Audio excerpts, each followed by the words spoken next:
네, 가장 유력하게 거론됐던 이원화 방안으로 가닥이 잡혔습니다. 정부가 최저임금 속도 조절에 본격적으로 나섰다는 평가가 나오고 있는데요. 취재기자가 자세히 짚어보겠습니다. 이한승 기자가 나와 있습니다. 이 기자. 네. 이원화를 하는 가장 큰 이유가 뭘까요?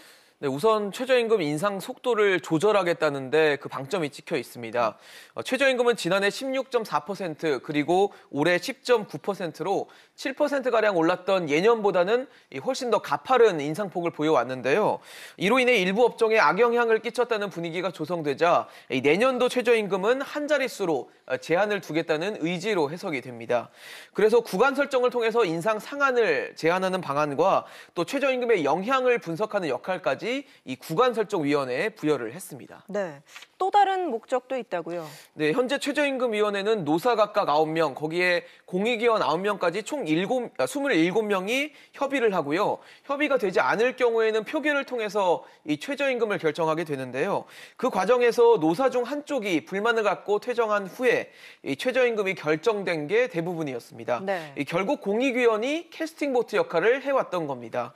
이 공익위원을 그런데 정부가 추천을 하기 때문에 이 정부 입김에서 자유롭지 못하다 이런 문제가 제기돼 왔거든요. 그래서 최저임금위원회를 두고 반쪽짜리다, 제 기능을 못한다 이런 비판도 있어 왔던 겁니다. 그래서 이번에 위원 수나 추천 방식 등을 함께 바꾸면서 이 그동안의 논란에서 좀 벗어나보자 하는 의도도 담겨져 있는 것으로 해석됩니다. 최저임금 하면 떠오르는 게 노사 갈등인데 그렇죠. 이런 부분에 있어서도 좀 효과가 있을까요? 일단 그러니까 올해 최저임금을 결정했던 지난해 최저임금위원회에서 노동계가 처음 제시한 안이 그 전에 최저임금보다 43.3%를 높여달라는 거였거든요.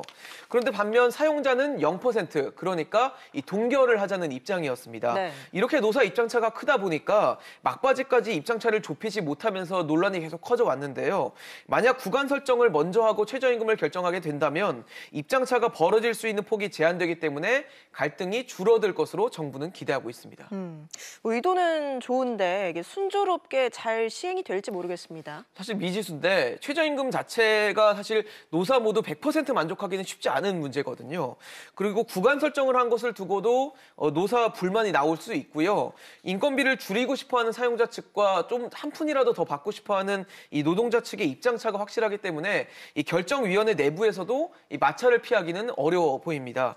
다음 주에 발표될 개편안에 얼마나 그 여파를 최소화할 수 있는 방안이 담길지 지켜봐야 할 것으로 보입니다. 알겠습니다. 이 기자 잘 들었습니다.